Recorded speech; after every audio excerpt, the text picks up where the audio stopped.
العسر يسرا إن مع العسر يسرا. قال نبينا عليه الصلاة والسلام: من سن في الإسلام سنة حسنة فله أجرها وأجر من عمل بها بعده، أو كما قال عليه الصلاة والسلام. يا ربي بالمصطفى بلغ مقاصدنا واسمع لنا ما مضى يا واسع الكرم. نور إلى غسما قلب الغريب كما نورت قلب إمام الناس غزالي. இவ்வையகத்தை படைத்து பரிபாலனம் செய்து கொண்டிருக்கக்கூடிய ஏக இறைவனாம் அல்லாஹ்விற்கே அனைத்து புகழும் உரித்தாகட்டுமா. அவனுடைய சாந்தியும் சமாதானமும் ஈருலகத் தலைவர் எம்பெருமானார் ரசூலுல்லாஹி ஸல்லல்லாஹு அலைஹி வஸல்லம் அவர்கள் மீது, அன்னாரின் அடிச்சுவடுகளை அப்படியே பின்பற்றி வாழ்ந்த உத்தம சத்திய சஹாபாக்கள், தாபிஈன்கள், தபா தாபிஈன்கள், அவுலியாக்கள், வலிமார்கள், நல்லோர்கள், குறிப்பாக இங்கே குழுமி இருக்கக்கூடிய நம் அத்துணை நபர்கள் மீதும் அல்லாஹுடைய வற்றா கருணை என்றென்றும் நின்று நிலவட்டுமாக. ஆமீன். அல்ஹம்துலில்லாஹ். புனிதமிகு மாதமா ரபியுல் ஆஹிர் மாதத்தின் இரண்டாவது ஜமாத்துல் ஆஹிர் மாதத்தின் இரண்டாவது ஜுமாவினை பெரும் மகிழ்வோடு நாம் அடைய பெற்றிருக்கின்றோம். ஈடுல்லா இச்சிறப்பினை நமக்கு ஈண்டருளிய ஏக பெரும் தலைவனாம் அல்லாஹ்விற்கே அனைத்து புகழும் உரித்தாகட்டுமா. இந்த திருச்சபையில் நாம் அனைவர்களையும் அல்லாஹ் ஒன்று கூட்டியதைப் போல நாளை மஹ்ஷர் மைதானத்திலே பெருமானார் ரசூலுல்லாஹி ஸல்லல்லாஹு அலைஹி வஸல்லம் அவர்களின் ஷஃபாத் என்னும் பரிந்துரை கிடைக்கப் பெறுவதற்கு நம் அத்துணை நபர்களுக்கும் வல்ல அல்லாஹ் தௌஃபீக் செய்வானாக. ஆமீன் ஆமீன் யா ரப்பல் ஆலமீன். அன்பிற்குரியவர்களே, கடந்த வாரம் தமிழகத்தின் தலைநகர் என்று சொல்லக்கூடிய சென்னை பெருவெள்ளமும் புயலும் மிகப்பெரிய சேதத்தை ஏற்படுத்தி மக்களுடைய வாழ்வாதாரத்தை இழந்து பசியோடும் பட்டினியோடும் வீடுகள் இல்லாமல் தூங்க இடமில்லாமல் தவித்த ஒரு சூழ்நிலை மாறிக்கொண்டிருக்கக்கூடிய அந்த இழப்பிலிருந்து தமிழகம் மீண்டு கொண்டிருக்கக்கூடிய ஒரு சூழ்நிலையில் மீண்டும் 4 மாவட்டங்களில் கடுமையான மழை பெய்து வருவதை நாம் பார்க்கிறோம்.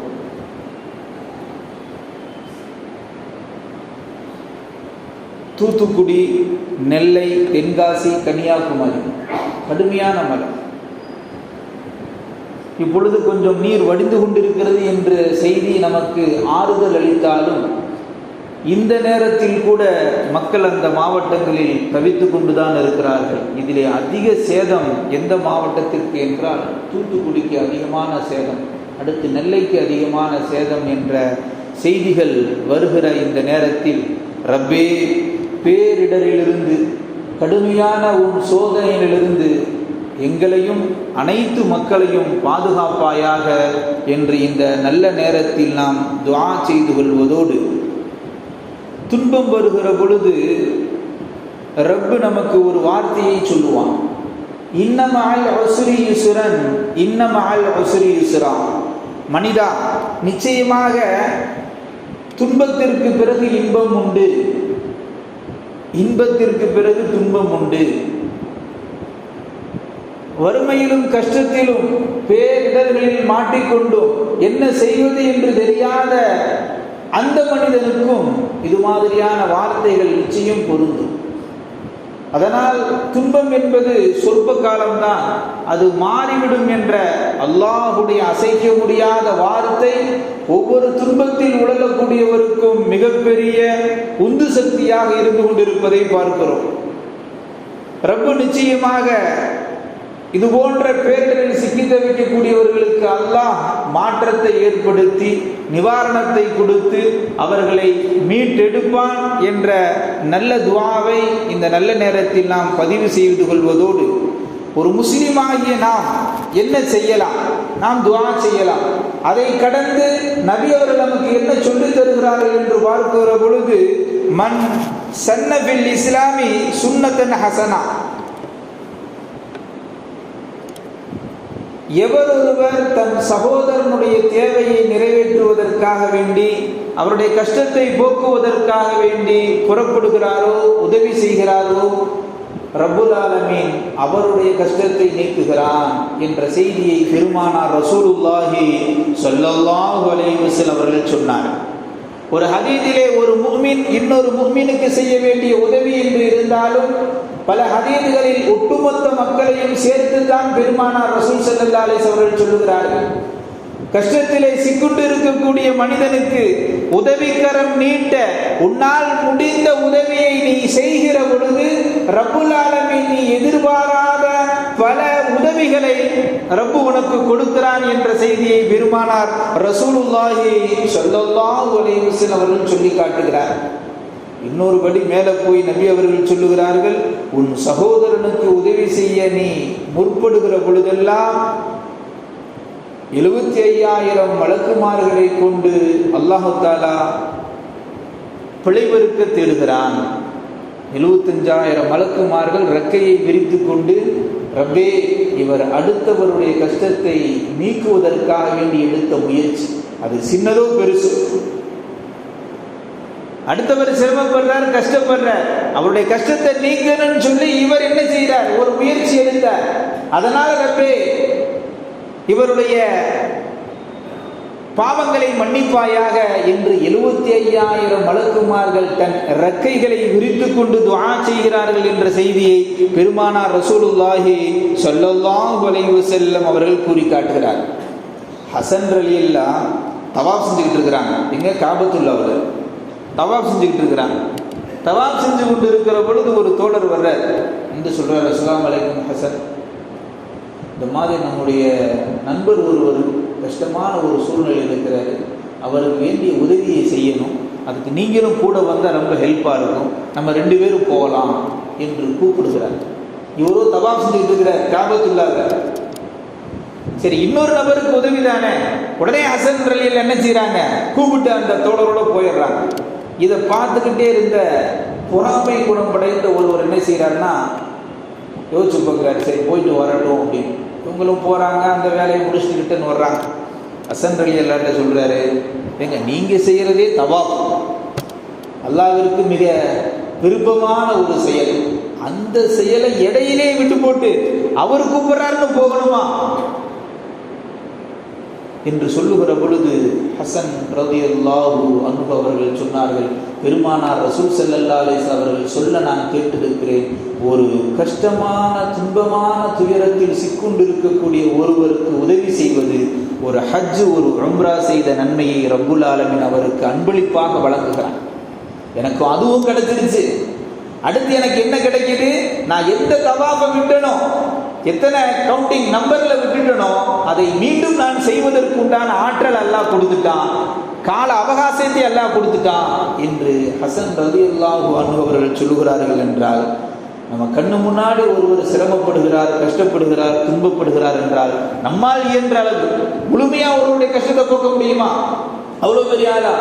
மக்களுடைய முழு கஷ்டத்தை அவ்வளோ பெரிய கவர்மெண்ட்னாலே முழுமையாக என்ன செய்ய முடியல, நீக்க முடியல. பொருளாதார நெருக்கடி எல்லா நாட்டுக்கும் பொதுவானதான இந்த சட்டம், எல்லா நாட்டில் உள்ள கவர்மெண்ட்டையும் சொல்றேன். அப்போ ஒரு தனி மனிதன் எத்தனை நபர்களுடைய துயரத்தில் பங்கெடுக்க முடியும்? ஆனால் இஸ்லாம் சொல்லுகிறது, உன்னால் முடிந்த அளவு, அது சிறு பங்காக இருந்தாலும் சரி, உன் உதவிக்கரத்தை மற்றவர்களுக்கு நீட்டும் காலமெல்லாம் நீ மறைமுகமாக உதவி செய்யப்பட்டு கொண்டே இருப்பாய். நமக்கெல்லாம் தெரியும், நம்மளை அறியாமலே நமக்கு ஒரு உதவி கிடைச்சிடும். அப்போ சொல்லுவோம், நல்ல வேலையா போச்சு, இவர் மட்டும் உதவி செய்யலன்னு சொன்னா நம்ம காரியமே நடந்திருக்காது. பஞ்சரா போய் நடு ரோட்டில் நிற்போம், யார்கிட்ட உதவி கேட்கறேன்னு தெரியாது, என்னடா செய்யறதுன்னு முடிச்சுக்கிட்டு இருப்போம். அந்த நேரத்தில் பார்த்த முகம் கொண்டு நம்மை தேடி நம்ம அருகில் வந்து, பாய் என்ன பாய் பஞ்சரா போச்சா, வாங்க கொண்டு இறக்கி ஒரு உற்சா பக்கத்துல என்று நம்மை கூட்டி செல்கிறார்கள் அல்லவா. இதுவெல்லாம் அல்லாஹ்வால் மறைமுகமாக நமக்கு கொடுக்கப்படக்கூடிய நியமத். திக்கு தெரியாமல் என்ன செய்யறதுன்னு தெரியாம, உதவிக்கு யாருன்னு தெரியாம எல்லா மக்களும் போவாங்க. ஆனால் அல்லாஹ் அந்த நேரத்தில் ஒரு உதவியை கொடுக்கிறான் அல்லவா. இதுதான் நாம் எதிர்பார்க்காத சூழ்நிலையில் நமக்கு கிடைக்கப்பெறக்கூடிய உதவியாக இருந்து கொண்டிருக்கிறது. அபூ உமாமா ரலியல்லாஹு முதல்ல நம்மால் முடிஞ்ச அளவு அவங்களுக்கு நல்ல ஒரு ஆறுதல் சொல்லணும். நம்ம பக்கத்தில் இருக்கிறாரு பாய் சகோதரர், கஷ்டம் சொல்றாரு, துன்பம் சொல்றாரு, கடன் சொல்றாரு. கடன் அடைக்கிறதுக்கு நானே பெரிய கடனாளி, நீ உனக்கு நான் கடன் அடைக்க நமக்கு சக்தி இல்லை. அப்ப என்ன சொல்லலாம்? இஸ்லாம் சொல்லுது, ஆறுதலான 4 வார்த்தைகளை சொல்லு. ரப்பு இருக்கிறான், பயப்படாத, நல்லா லேசாக்குவான். இதுக்கு ஏதாவது கஷ்டமா இருக்குமா?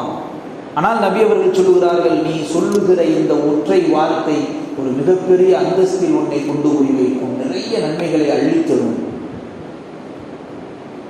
ஒரு தடவை அபூ உமாமா அப்படின்னு ஒரு சஹாபி மதீனாவில் பள்ளிவாசலில் உட்கார்ந்துருக்கிறார். லுகர் நேரம், லுகர் பாங்கு சொல்றதுக்கு கொஞ்சம் முன்னாடி, தொழுகைக்கெல்லாம் முன்னாடி நேரத்தில் வந்து உட்காந்துட்டாங்க. அப்போ நபி ஸல்லல்லாஹு அலைஹி வஸல்லம் மதீனா பள்ளிவாசலுக்கு வர்றாங்க. வெளியே போயிட்டு பள்ளிக்குள்ளே வர்றாங்க. பார்த்தா அபூ உமாமா உட்காந்துருக்குறாங்க. கேட்குறாங்க, என்ன அபூ உமாமா, இது தொழுகை டைம் இல்லையே, இங்கே வந்து உட்காந்துருக்கிறீங்க, நீங்கள் கொஞ்சம் சங்கடப்பட்டு உட்காந்துருக்கிற மாதிரியும் தெரியுது, உங்கள் முகத்தை பார்த்தா தெரியுது, என்ன பிரச்சனை என்று கேட்கிற பொழுது அபூ உமாமா ரலியல்லாஹு அன்ஹு அவர்கள் சொல்லுவார்கள், யா ரசூலல்லாஹ், என்னை கவலை ஆட்கொண்டு விட்டது. கடுமையான கவலையாக இருக்கு, கடுமையான கடனாகவும் இருக்கு, எனக்கு பிரச்சனைக்கு மேலே பிரச்சனை வந்துக்கிட்டே இருக்கு, அதனால செய்வதறியாது இங்கே வந்து உட்கார்ந்துருக்கிறேன் என்று சொல்லுகிற பொழுது பெருமானார் ரசூல் ஸல்லல்லாஹு அலைஹி வஸல்லம் அவர்கள் சில துஆக்களை சொல்லி தருகிறார். அல்லாஹும்ம இன்னி அஊது பிக்க மினல் ஹம்மி வல் ஹுஸ்ன் வ நஊது பிக்க மினல் அஜ்ஸி வல் கஸ்ல் வ நஊது பிக்க மினல் ஜுப்னி வல் புக்ல் வ நஊது பிக்க மின் கலபத்தி தைனி வ கஹ்ரிர் ரிஜால் பிரஹ்மத்திக யா அர்ஹமர் ராஹிமீன் என்ற துஆவை கற்றுத் தருகிறார்கள். 4 வார்த்தைகள். யா அல்லாஹ், அல்லாஹும்ம இன்னி அஊது பிக்க மினல் ஹம்மி வல் ஹுஸ்ன், என் கவலை கஷ்டங்கள் துன்பங்களை நீக்குவாயாக. வ அஊது பிக்க மினல் ஜுப்னி வல் புக்ல், கோலையா என்னை ஆக்கிறார், அதே மாதிரி என்னை கஞ்சனாக ஆக்கிறார்.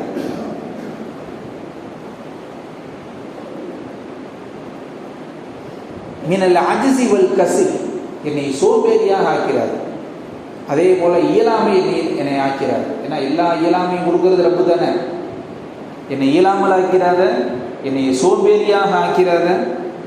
மின் கலபத்தி தைனி வ கஹ்ரிர் ரிஜால், என்னை கடுமையான கடன் சோதனை இருக்கிறப்பே இந்த கடனிலிருந்து என்னை பாதுகாப்பாயாக. அடக்கி ஆளக்கூடிய மக்களிடமிருந்து என்னை என்ன செய்வாயாக, நீ பாதுகாப்பாயாக என்ற இந்த துஆவை பெருமானார் ரசூலுல்லாஹி ஸல்லல்லாஹு அலைஹி வஸல்லம் அவர்கள் கற்றுத் தருகிறார். அவங்க எந்திரிச்சு போயிடுறாங்க. சிறிது காலம் கழித்து பெருமானார் ரசூல் ஸல்லல்லாஹு அலைஹி வஸல்லம் அவரிடம் வந்து சொல்லுகிறார்கள், யா நபியல்லாஹ், அல்லாஹ்வின் தூதரே, நீங்கள் சொல்லிக் கொடுத்த சில வார்த்தைகளை மீண்டும் மீண்டும் சொன்னேன். நபி அவர்கள் சொன்னார்கள், காலையிலும் மாலையிலும் இதை தொடர்ந்து அல்லாஹ்விடத்திலே முறையிட்டுக் கொள். ரொம்ப சுருக்கமா சொல்லணும்னா, யா அல்லாஹ், என்னுடைய கவலையை போக்கு, என்னை சோம்பேறியாக ஆக்கிறாத, என்னை கஞ்சனா ஆக்கிறாத, எனக்கு என்னுடைய கடன் கஷ்டங்களை நீக்கு என்ற இந்த துஆக்களை காலையிலும் மாலையிலும் நான் தொடர்ந்து ஓதிக்கொண்டே வந்தேன். யா ரசூலல்லாஹ், அல்லாஹ்வுடைய மாபெரும் கிருபை, என்னுடைய கஷ்டங்கள் நீங்கியது. இது வைஹிக்கிலே பதிவு செய்யப்பட்ட ஹதீஸ், அபூதாவுதிலே பதிவு செய்யப்பட்ட ஹதீஸ். அப்போ நம்முடைய துன்பங்கள், துயரங்கள்,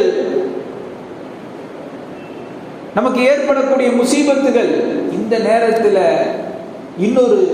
ஒரு முஸ்லிமான சகோதரர், ஒன்றும் கவலைப்படாதீங்க, ரப்பு இருக்கான், அல்லாஹ் தஆலா உதவி செய்வான் என்று சிலர் சொல்லக்கூடிய ஆறுதலான வார்த்தைகள் இருக்கிறது. அது அல்லாஹ்விடத்திலே மிகப்பெரிய அன்பை பெற்று தரக்கூடியதாக இருக்கிறது. முதல்ல ஆறுதலான செய்தி அவர்களுக்கு சொல்ல வேண்டும். நம்மால் முடிந்தால் உதவி செய்யணும். நம்மளால் முடியலையா, யார் உதவி செய்வார்களோ அவர்களிடத்துல கோரிக்கை வைக்கணும். இதுவும் பெருமானார் ரசூல் ஸல்லல்லாஹு அலைஹி வஸல்லம் அவருடைய அற்புதமான சுன்னத்தான நடைமுறையாகவும் இருக்கிறது. ஒரு முறை நபி அவங்க என்ன செய்கிறாங்கன்னா மதீனாவில் உட்காந்துருக்கிறாங்க. சஹாபாக்கள்லாம் சேர்ந்து உட்காந்துருக்கிறாங்க. இப்படி உட்கார்ந்து இருக்கும்போது மக்காவிலிருந்து ஒரு கூட்டம் வருது. மக்காவிலிருந்து ஒரு கூட்டம். அந்த கோத்திரத்தாருடைய பேர் முலர் என்று சொல்லக்கூடிய கோத்திரத்தார்கள். அவங்க முஸ்லீம் ஆகலை. இது மட்டும் இல்லை, அந்த முலர் கோத்திரத்தார்கள் இஸ்லாத்தை அழிக்க வேண்டும் என்று திட்டம் திட்டியவர்கள். பத்ரு உஹது போன்ற யுத்தத்திலாம் நமக்கு எதிராக சதி செஞ்சவங்க. அப்பேற்பட்ட அந்த மக்காவாசிகள் முலர் கோத்திரத்தார்கள் என்ன செய்யறாங்கன்னா, காலங்கள் கடக்குது இல்லையா, நபி ஸல்லல்லாஹு அலைஹி வஸல்லம் மதீனாவில் இருக்கிற பொழுது இவங்க மக்காவிலிருந்து அந்த கூட்டம் வருது. ஒரு 10-20 பேர் கொண்ட கூட்டம் வர்றாங்க. பார்த்தோம்னு சொன்னா அவங்க ரொம்ப பராரியா இருக்கிறாங்க. அவங்களுக்கு உருப்படியான ஆடை இல்லை, அவங்க கடுமையான பசியில் இருக்கிறாங்கன்னு சொல்லி அவங்க முகத்தை பார்த்தாவே தெரியுது. அப்படி ஒரு சோதனையான ஒரு சூழ்நிலையில நபி ஸல்லல்லாஹு அலைஹி வஸல்லம் அவங்களுக்கு முன்னாடி வந்து நிற்கிறாங்க. நபி அவங்கள பார்த்த உடனே நபிக்கு அவங்களுடைய முன்னாள் வாழ்க்கை ஸ்டைல் இருக்கா இல்லையா, அந்த சிந்தனைக்கு போறாங்க நபி. ஆஹா, முலர் கோத்திரத்தார் அவங்க தலைவரோட வந்திருக்கிறாங்க. இவங்க முன்னாடி எப்படி வாழ்ந்தாங்கன்னா, மக்காவில் இவங்களை போல பெஸ்டா ஆடை அணிய முடியாது. அவ்வளவு உயர் ரக ஆடை, அவ்வளவு சுகபோகமான வாழ்வு, நினைத்ததை உண்ண அருந்தக்கூடிய அளவிற்கு வசதி படைத்தவர்களாக வாழ்ந்தவர்கள் முலர் கூட்டத்தார்கள். நபிக்கு சிந்தனை கூட அங்க போகுது. ஆகா, நம்ம மக்காவில் வாழ்கிற போது பெரும் பெரும் பணக்காரர்களாக வாழ்ந்த கூட்டமா செய்யுங்க, இன்றைக்கு இப்படி வந்து நிற்கிறாங்களே என்று வாழ்க்குகிற பொழுது அவர்கள் சொல்லுகிறார்கள், நாங்கள் உதவி தேடி வந்திருக்கிறோம், முஸ்லீம் இல்லை. உடனே பெருமானார் ரசூல் ஸல்லல்லாஹு அலைஹி வஸல்லம் அவர்கள் சொல்லுகிறார்கள், ஒரு கோலத்தை பார்த்துட்டு முதல்ல உட்காருங்க, அவங்களுக்கு உணவு ஏற்பாடு செய்யுங்க, அவங்களுக்கு உணவு ஏற்பாடு செய்யுங்க என்று பெருமானார் ரசூல் ஸல்லல்லாஹு அலைஹி வஸல்லம் அவர்கள் சொல்லிவிட்டு, உங்களால் எது முடியுமோ அதை கொண்டு இவர்களுக்கு உதவி செய்யுங்கள். முஸ்லிம்களை பார்க்கல, மனிதநேயத்தை பெருமானார் ரசூல் ஸல்லல்லாஹு அலைஹி வஸல்லம் அவர்கள் பார்த்தார்கள். உடனே சஹாபாக்கள்லாம் அவங்கவுங்க வீட்டுக்கு போய் அவங்களால முடிஞ்சதை கையில் எது கிடைக்குதோ அதை கொண்டு வர்றாங்க. அது உடையாக இருக்கலாம், உணவாக இருக்கலாம், எது இருக்கோ கொண்டு வந்து நபி ஸல்லல்லாஹு அலைஹி வஸல்லம் தர்பாரில் வைக்கப்படுது. அந்த உடையும் உணவும் அவர்களுக்கு கொடுக்கப்படுகிறது. இப்படி கொண்டு வந்திருக்கக்கூடிய சஹாபிகள்ல ஒரு சஹாபி மாத்திரம் என்ன செய்யறாருன்னா, நிறைய மூட்டை முடிச்சோட தூக்க முடியாமல் தூக்கிட்டு வர்றாரு. ஃபர்ஸ்ட் ஒரு பை, அதுக்கப்புறம் இன்னொரு பை, தோல்ல ஒரு பை, கையில ஒரு பை, அப்படியே தூக்கிட்டு வர்றாரு. மற்றவங்க எல்லாம் கைக்கு கிடைச்சதை கொண்டு விட்டாங்க. இவர் இவ்வளவு கஷ்டமா தூக்கிட்டு நிறைய பொருளை தூக்கிட்டு வர்றதை பார்த்து நபி ஸல்லல்லாஹு அலைஹி வஸல்லம் என்ன செய்யறாங்க, அவரை பாராட்டுறாங்க. பாராட்டினா சஹாபாக்கள் சும்மா இருப்பாங்களா? உங்களுக்கு மட்டுமா பாராட்டு கிடைக்கணும், எனக்கும் பாராட்டு கிடைக்கணும். அப்படி நன்மையில போட்டி போடக்கூடியவர்கள் தானே சஹாபாக்கள். இந்த சஹாபிக்கு நல்ல பேர் கிடைச்சிருச்சு, அப்ப நாமளும் நபிட்டு நல்ல பேர் வாங்கணும்னு இன்னும் சில பேர் என்ன போறாங்க, திரும்ப வீட்டுக்கு போயிட்டு தன்னால் தன்னுடைய குடும்பத்துல தன்னுடைய வீட்டுல என்னென்ன பொருள் இருக்குதோ, அதிகப்படியா இருக்குதோ, எது தேவையுள்ளதா இருக்குதோ எல்லாத்தையும் என்ன செய்யறாங்க, எடுத்துட்டு பெருமானார் ரசூலுல்லாஹி ஸல்லல்லாஹு அலைஹி வஸல்லம் அவங்கள்ட்ட வர்றாங்க. இப்படி கொண்டு வரும் பொழுதுதான் நபி அவர்கள் சொல்றாங்க, மன் சன்ன ஃபில் இஸ்லாமி சுன்னத்தன் ஹஸனா ஃபலஹு அஜ்ருஹா வ அஜ்ரு மன் அமில பிஹா பஅதா. யார் அந்த தோழரை பார்த்து நபி அவர்கள் சொல்கிறார், இஸ்லாத்திலே ஒரு நல்ல நடைமுறையை யார் ஏற்படுத்துவாரோ அவருக்கு அதனுடைய கூலி உண்டு. இன்னும் அந்த நடைமுறை யார் பின்பற்றுகிறாரோ, பின்பற்றக்கூடிய கூலியும் யார் நடைமுறையை படுத்தினாரோ, அசல் யாரோ அவருக்கு நன்மை உண்டு. இது ஏன் நபி ஸல்லல்லாஹு அலைஹி வஸல்லம் சொன்னாங்கன்னா, நபி அவர்கள் கொண்டு வந்து சொல்றது என்னங்க, உங்களால் வீட்டில் இன்னொருக்கு எடுத்துட்டு வாங்கன்னு சொன்னாங்க, அவ்வளோதானே. நமக்கு என்ன கிடைக்குமோ, கையில் என்ன இருக்குமோ, அது காசோ பணமோ திருகமோ தீனாரோ அல்லது ட்ரெஸ்ஸோ சட்டையோ புடவையோ ஏதோ ஒன்று இல்லைங்களா, எடுத்துட்டு வரணும். இதுதான் நபி அவர்கள் சொன்னது. ஆனால் ஒரு சஹாபி மாத்திரம் நிறைய பைகளோடு வருகிறார். நபி ஸல்லல்லாஹு நிறைய பையோட கொண்டு வர சொன்னாங்க இல்லை. அப்போ நபி சொன்னது ஒன்னே ஒன்று, என்ன, உங்களால என்ன முடியுமோ கொண்டு வாங்கன்னு. ஆனா இவர் என்ன செய்யறாரு, புதிய ஒரு நடைமுறை ஏற்படுத்துறாரு, நிறைய கொண்டு வர்றாரு. இதை பார்த்துட்டு நபி அவர்கள் இவரை பாராட்டின உடனே என்ன செய்யறாங்க, இன்னும் சில சஹாபாக்களுக்கு மனசுல ஆதங்கம், ஆகா நம்ம கம்மியா கொண்டு வந்துட்டோமே, இவருக்கு பாராட்டு கிடைச்சிருச்சு அப்படின்னு சொல்லி திரும்பவும் சில சஹாபாக்கள் ஓடி போய் வீட்டுல இருந்து நிறைய எடுத்துட்டு வர்றாங்க. இது யாருனால வந்தது, ஒரே ஒரு சஹாபி வழக்கத்திற்கு மாற்றமாக எல்லாரும் கொண்டு வந்தாங்க, எல்லாரும் ஒரு அளவா கொண்டு வர்றாங்க, ஒரே ஒருவர் மட்டும் அதிகமாக கொண்டு வருகிறார். அவரை பார்த்து இன்னும் 2 சஹாபி அதிகமாக கொண்டு வர்றாங்க. இன்னும் 2 அதிகமாக கொண்டு வந்தாங்க இல்லையா, அவங்களுடைய நன்மை இவருக்கு போயிடும். ஏன்னா இவரை பார்த்து காப்பி அடிச்சு செஞ்சாங்க. அப்படி சொன்னா தான் புரியணும். இவரை பார்த்து காப்பி அடிச்சு அவங்க செஞ்சதுனால அவருடைய நன்மை இவங்களுக்கு கிடைச்சிருச்சு. நபி அவர்கள் சொல்கிறார்கள், அவங்க நன்மை இவருக்கு கிடைச்சதுனால அவங்களுக்கு அல்லாஹ் குறைக்க மாட்டான், அவங்களுக்கு எல்லாம் குறைக்க மாட்டான். அவங்களுக்கு என்ன கிஃப்ட் அந்த கிஃப்ட் உண்டு, ஆனா இவருக்கு அதிகப்படியா உண்டு. மன் சன்னஃபில் இஸ்லாமி சுன்னத்தன் ஹசனா, இஸ்லாத்திலே நல்ல காரியத்தை யார் துவங்குகிறார் அவருக்கு என்ன இருக்கு? சரி, இது நல்ல காரியமா? நல்ல காரியம். யாரு சொன்னா? நபி அவர்கள் சொன்னார்கள். இந்த ஹதீஸில் இருந்தாங்க நிறைய ஆதாரங்கள் இருக்கப்படுது. இது பார்த்தா ஒரு சின்ன வரி ஹதீஸ், ஒரு சின்ன ஹதீஸ் தானே. இது நிறைய ஆதாரங்கள் இருக்கப்படுது. என்ன? நபி ஸல்லல்லாஹு அலைஹி வஸல்லம் ஏதோ ஒண்ணு கொண்டு வர சொன்னாங்க, ஆனா இவர் அதிகப்படியா கொண்டு வர்றாரு. இவரை பார்த்து நிறைய பேர் அதிகப்படியா கொண்டு வர்றாங்க. அதனால ரசூல் என்ன சொல்றாங்க? இது நல்ல நடைமுறைங்கிறாங்க. அதே போலதாங்க உதாரணத்துக்கு சொல்றேன், நபி அவர்கள் ஸலவாத்து சொல்லிட்டாங்க. ஸலவாத்துக்கு நேரம் இருக்கா? பாய் காலையில் எந்திரிச்சோன்னே ஒரு 10 டைம், சாயந்தரம் எந்திரிச்சோன்னு ஒரு 10 டைம் அப்படின்னு மாத்திரை மருந்து முழுகிற மாதிரி எதுவும் ஒரு கணக்கு இருக்கா இஸ்லாத்துல? நபி சொல்லிட்டாங்க, நீ ஸலவாத்து ஓதுன்னு சொல்லிட்டாங்க. அதுல பிரியப்பட்ட சஹாபாக்கள் கேட்கிறாங்க, யார் ரசூலுல்லாஹ் எந்த அளவுக்கு நான் சொல்றது? காலையில் இவ்வளவு, மாலையில் இவ்வளவு அப்படின்னு நீங்க தான் பிரிச்சு கொடுத்தா நல்லா இருக்குமே, எவ்வளவு சொல்றது அப்படின்னு கேட்கும்போது, உன்னுடைய நேரங்களில் பாதி என்ன செய்ய, எனக்கு என்னுடைய ஸலவாத்துக்காக வேண்டிய நீ என்ன செய்ய ஒதுக்கிற அப்படிங்கிறாங்க. அப்போ நபி ஸல்லல்லாஹு அலைஹி வஸல்லம் இப்படி சொல்லிட்டாங்களேன்ட்டு யார சொல்ல இன்னும் அதிகமாக்குங்க அப்படின்னு கேட்கும்போது நபி ஸல்லல்லாஹு அலைஹி வஸல்லம் சொன்னாங்க, அப்படின்னா உங்களுக்கு எப்பயெல்லாம் நேரம் கிடைக்குமோ அப்பயெல்லாம் என் மீது ஸலவாத் சொல்லுங்க. உங்களுக்கு எப்ப கேப்பு கிடைக்குதோ, தொழுகிறோம், வணங்குறோம், சாப்பிட்றோம் அதெல்லாம் சொல்ல முடியாது இல்லையா? அது எப்ப கேப்பு கிடைக்குதோ அப்பயெல்லாம் நீங்க ஸலவாத்து சொல்லுங்க. நீங்கள் ஸலவாத்து சொல்ல சொல்ல சொல்ல சொல்ல என்னுடைய அன்பை பெறுவீர்கள், என் அன்பின் மூலமாக அல்லாஹ்வுடைய அன்பையும் பெறுவீர்கள். நாளை மறுமையில் எனக்கு மிக நெருக்கமாக நீங்கள் இருப்பீர்கள். யாருங்க? என் மீது ஸலவாத்து சொன்னா எனக்கு நெருக்கமா மறுமையில் நீங்க இருப்பீங்க. அல்லாஹ் அந்த ஏற்பாட்டை செய்வான் என்று பெருமானார் ரசூல் ஸல்லல்லாஹு அலைஹி வஸல்லம் அவர்கள் சொல்லுகிறார்கள். இது ஒரு ஹதீஸ். அப்ப ஸலவாத்து சொல்ல சொல்லி நபி அவர்கள் சொல்லிட்டாங்க, நம்ம சொல்லணும் இல்லைங்களா? நம்ம எத்தனை பேருங்க நம்ம நெஞ்சில கை வச்சு நம்மளே யோசிச்சு பார்ப்போம். எத்தனை பேர் தினந்தோறும் நம்ம ஸலவாத்து சொல்றோம்? சொல்லுங்க பார்க்கலாம். ஒரு 4-5 பேர் சொல்லுவோம், அல்லது ஒரு 10 பேர் சொல்லுவோம். ஒட்டுமொத்த முஸ்லீம் சமூகம் காலையில இருந்து நைட்டுக்குள்ள வரைக்கும் ஸலவாத் சொல்லுதா? தொழுகிற ஆளுகளே நிறைய பேர் சொல்றது இல்லை. ஏதோ வேகமா வர்றோம், வெள்ளிக்கிழமை போய் ஆகணும்ப்பா தொழுகைக்கு, இல்லாட்டி செட் ஆகாதுப்பா, நம்மளை சைஸா 4 பேர் பார்ப்பான்னு சொல்லி வர்றாள். எத்தனை பேர் யதார்த்தத்தை பேசுவோம். சரி, வந்தாலும் என்ன செய்யுது? டக்குன்னு 2 ரக்காயத் இமாம் தொழு வைக்கிறாரா, பள்ளிவாசல்ல 2 ரக்காயத் தொழுதுட்டு அப்படியே பிச்சுக்கிட்டு ஓடத்தானே இத்தனை பேர். என்ன உண்மையை சொல்லுங்க, ஸலவாத்து நம்மள எத்தனை பேர் சொல்றோம்? இல்ல, நிறைய மறதி உள்ள குழப்பையே பார்க்க முடியல. தெரிஞ்சு இதுல வேற நீங்க வேற என்ன ஸலவாத்து அது இது அப்படின்னு சண்டை கூட வந்துருவான் சில பேர் அறியாமையில. நபி ஸல்லல்லாஹு அலைஹி வஸல்லம் சொல்லுகிறார்கள், உன் வாழ்வில் உன் வாழ்நாளில் ஒவ்வொரு நாளும் எப்போ டைம் கிடைக்குமோ எக்ஸ்ட்ரா ஃபிட்டிங், எக்ஸ்ட்ரா எந்த டைம் இருக்கோ அதுல பூரா எங்க ஸலவாத் சொல்றாங்க. இந்த சமூகம் அதற்கு தயாரா இல்லை. அதனால என்ன செய்யறாங்க? எப்பா வாயில ஸலவாத்தே வராது.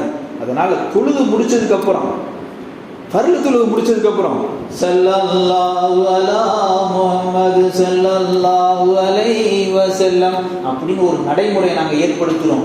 நீ ஸலவாத்து ஓதுப்பா, நம்முடைய முன்னோர்கள் சொல்லி கொடுத்த வழி. எங்க நபி அவர்கள் தொழுகை முடிஞ்சோடனே ஸலவாத் ஓதினார்களா? நபி அவர்கள் தொழுகை முடிஞ்சோடனே கையெழுத்தி துவா ஓதினார்களா? துவா ஓது, ஸலவாத்து ஓதுன்னு சொல்லியாச்சு. நீ சப்போஸ் தப்பு தவறி தனியா ஓதிட்டா ஓகே. அவனை நீ தனியாவும் ஸலவாத்து ஓத மாட்ட, கூட்டா சேர்த்து சுன்னத் ஜமாத்காரங்க கூட ஸலவாத்து சொல்ல மாட்டேன்னு பிடிவாதம் பிடிச்சா நீ துர்பாக்கியசாலி தானே. எல்லாம் ஒரு செயலை செய்து கொண்டிருக்கிற பொழுது தான் மாத்திரம் பிடிவாதம் பிடிப்பது நேரங்காலம் கிடையாது. நீ தொழுதுட்டு சொல்லலாம், தொழுகைக்கு முன்னாடி சொல்லலாம், நடந்து போறப்பையும் சொல்லலாம், உட்கார்ந்து இருக்கும் போது சொல்லலாம், வியாபாரம் பண்ணும் போது சொல்லலாம். ஸலவாத்துக்கு நேரம் காலம் கிடையாது. ஆனால் நீ சொல்ல வேண்டும் என்று மக்களுக்கு இது மாதிரியான ஒரு நேரத்தை ஏற்பாடு செய்கிறார்கள். காரணம் பின்னணி இதுதான், நாம் ஸலவாத்தை மறந்தோம், தொழுகிறதே இல்லை. தொழுதா தானங்க ஸலவாத்து ஞாபகத்துக்கே வருது. தொழுகிறதே இல்லை, அப்புறம் எப்படி எங்க போய் நபிட்ட போய் ஸலவாத்து சொல்றது? அதனால் தொழுகையாளிகள் கூட வாய் மூடி இறுக்கமாக பள்ளிக்குள்ளே இருந்து விட்டு செல்லக்கூடாது. கொஞ்சம் வாயை திறந்து ஸலவாத்து சொல்லுங்க என்ற ஒரு நல்ல பாணியை, நல்ல ஒரு வழியை ஏற்படுத்தினாங்க முன்னோர்கள். நபி ஸல்லல்லாஹு அலைஹி வஸல்லம் தொழுகை முடிஞ்சோடனே, சகோதரர்களே தோழர்களே, சஹாபாக்களே ஆரம்பிங்க, ஸல்லல்லாஹு அலா முஹம்மதுன்னு ஆரம்பிக்கல. இன்றைக்கு தேவையும் இல்லை. காரணம் சஹாபாக்கள் ஸலவாத்தோட வாழ்ந்தார்கள். போட்டி போட்டு ஸலவாத்து சொன்னாங்க. நம்மால் போட்டி போட்டு ஸலவாத் சொல்லக்கூடாதுல போட்டியா இருக்கிறான். அப்ப அவன் வாயை கிண்டனும் கிளறணும்னு சொன்னா நம்முடைய முன்னோர்கள், மூத்த ஆலிம்கள், இமாம் பெருமக்கள் ஏற்பாடு செய்கிறார்கள். ஒவ்வொரு தொழுகைக்காவது பள்ளிவாசலுக்கு வர்றியா, ஜும்மா தொழுகைக்காக பள்ளிவாசலுக்கு வர்றியா, வந்த அன்னைக்கு அல்லாஹ்வை தொழுதுட்டு தொழுகை முடிஞ்சு துவா ஒண்ணு எடுப்பாங்க. அந்த துவாவை எடுத்துட்டு சேர்ந்தனே செய்ய ஸலவாத் ஓது என்று ஒரு நல்ல ஒரு அடிப்படையில் ஆரம்பிக்கப்பட்டது. நல்லா புரிஞ்சுக்கணும், ஸலவாத்துக்கு நேரங்காலம் கிடையாது. நபி அவர் என்ன சொன்னாங்க, அந்த சஹாபிக்கு உதவி செய்யணும், வீட்டில் இருக்கிற பொருள் எடுத்துட்டு வான்னு சொன்னாங்க. நான் ரெண்டையும் கம்பேர் பண்ணி உங்களுக்கு சொல்லித்தரேன், அப்பதான் உங்களுக்கு புரியும். வெறுமனே மொட்டையா சொன்னா குர்ஆன்ல இருக்கா, ஹதீஸ்ல இருக்கா, அதுல இருக்கா, இதுல இருக்கான்னு சொல்லிட்டு நல்ல நல்ல காரியங்களை பூரா செய்யாம போயிடுவோம். நபி அவர்கள் என்ன சொன்னாங்க, வீட்டுல என்ன இருக்கோ, என்ன சாமான் இருக்கோ எடுத்துட்டு வான்னு சொன்னாங்க. எடுத்துட்டு வந்தவங்க எல்லாம் பிரச்சனை இல்லை. ஒருத்தர் மட்டும் ஜாஸ்தியா அதிகப்படி எடுத்துட்டு வர்றாரு. இங்க அவர் தான் ஹைலைட் ஆயிட்டார். நபி சொல்றாங்க, பாருங்க இவருக்கு அதிகப்படி நன்மை இருக்குன்னு சொன்னோன்னா இவரை பார்த்து காப்பி அடிச்சு இன்னொருத்தவங்க 2-3 மூட்டை என்ன செய்யறாங்க, வீட்டு ஜாமான கொண்டு வர்றாங்க. இது மாதிரி தான் இஸ்லாத்தில் நல்ல நல்ல காரியங்களை தோற்றுவித்தார்கள். ஸலவாத் சொல்றதுக்கு நேரம் காலம் கிடையாது. அதனால நம்ம தொழுகை முடிஞ்சனே ஸலவாத் சொல்லிட்டா நரகத்துக்கு போயிடும் யாரான்னு சொன்னா அவன் பேச்ச நம்பாதீங்க. ஸலவாத்து சொன்னா நரகமா? சரி, தொழுகைக்கு பின்னால சொல்லக்கூடாதுன்னு எங்கேயாவது இருக்குதா? அப்படி ஒன்றும் இல்லை. அதனால வாய் மூடி மௌனமா இருக்காதீங்க. கூட்டு துவா ஓதும்போது கையை முறைக்கி அப்படியேவும் ரொம்ப பவ்யமா நாங்க குர்ஆன் ஹதீஸையும் அல்லாஹ் ரசூல் கிட்ட கொண்டு வந்து கொடுத்தது மாதிரியே ஃபீலிங்கோட உட்காராது. யதார்த்தமும் நம்முடைய முன்னோர்களும் நமக்கு காட்டி தந்த ஒவ்வொரு அடியும் ஒவ்வொரு பகுதியும் நம்முடைய மார்க்கத்திலே அல்லாஹ்வுடைய அன்பை பெறுவதற்குண்டான அத்துணை செயல்பாடுகளை தான் கற்றுக் கொடுத்தார்களே ஒழிய இஸ்லாத்திற்கும் தூரமாக்குவதற்கு, இஸ்லாமிய சட்டங்களுக்கும் நம்மை தூரமாக்குவதற்காக வேண்டிய அல்ல என்பதை நாம் தெளிவாக புரிந்து கொள்ள வேண்டும். இப்ப நம்ம சொல்லிட்டு வந்த ஹதீஸ் அதுதான். உதவின்ற டாபிக்ல பேசிட்டு இருக்கும் போது தான் இந்த மாதிரியான ஒரு விளக்கம் சொல்றதுக்கு நமக்கு முடிஞ்சது.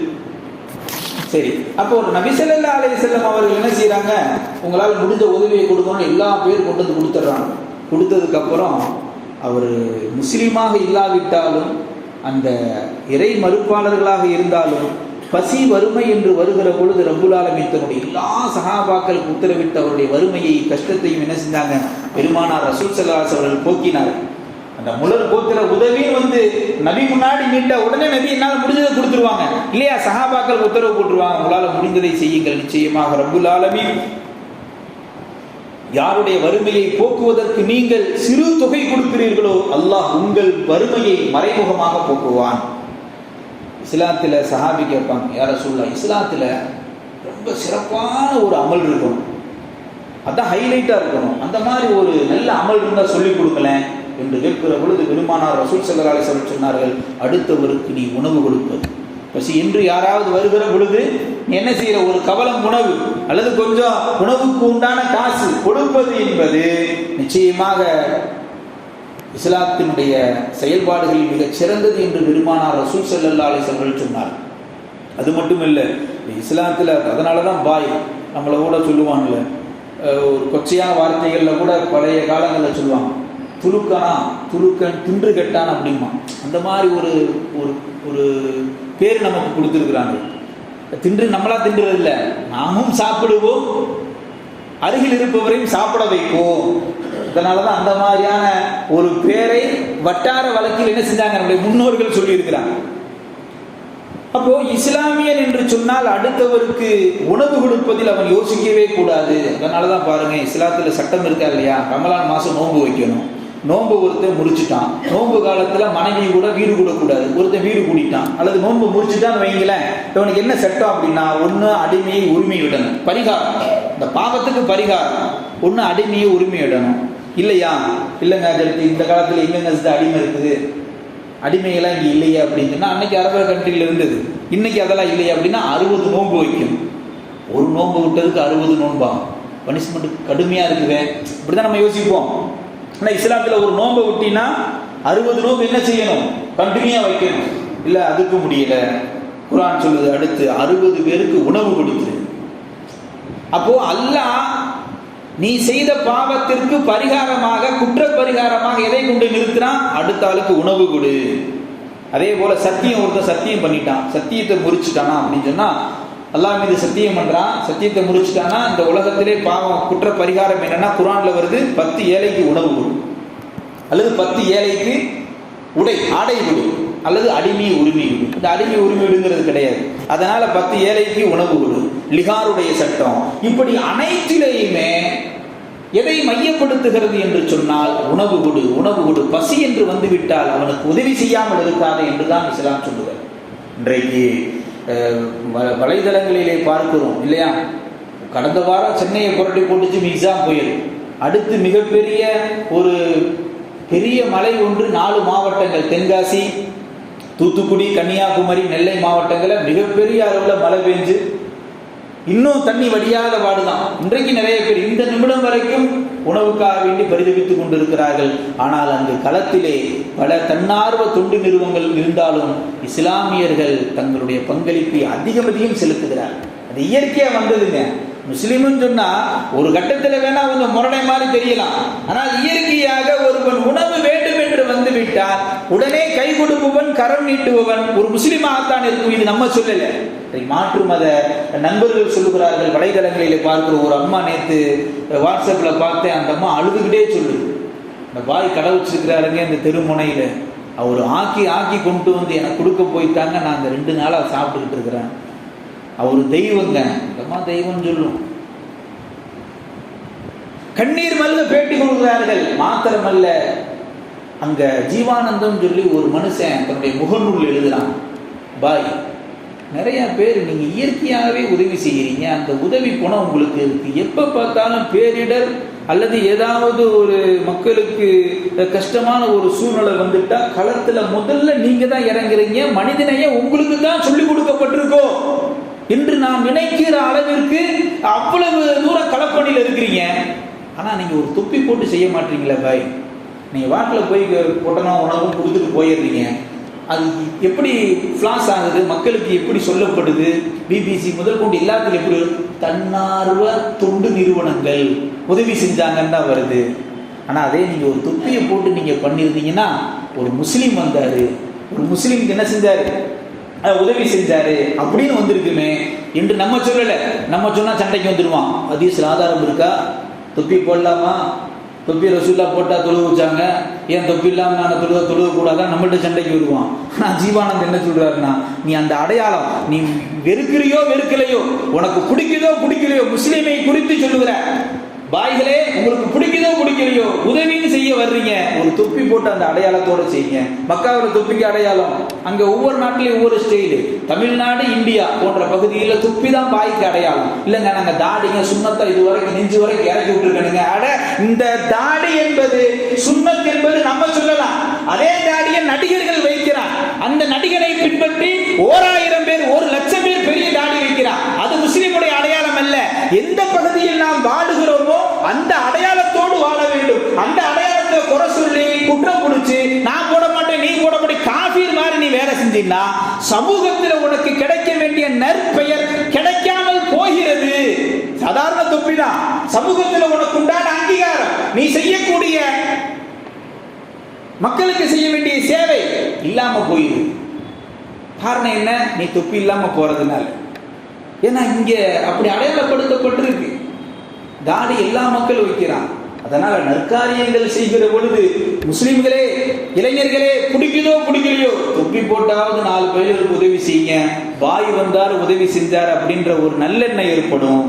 பெருமைக்காக வேண்டியில்லை, ஒரு நல்ல எண்ணம் ஏற்படும் என்று ஒரு மாற்று மதத்தை சேர்ந்த ஜீவானந்தம் என்றவர் தன்னுடைய முகநூலில் எழுதுகிறார் என்றால் நாம் யோசித்து பார்க்கிறோம். அதனால தற்சமயம் மிகப்பெரிய பேரிடரில் மக்கள் வாழ்ந்து கொண்டிருக்கிறார்கள். அந்த 4 மாவட்டத்துக்காக வேண்டி எல்லா இடங்களிலும் உதவி சென்று கொண்டிருக்கிறது.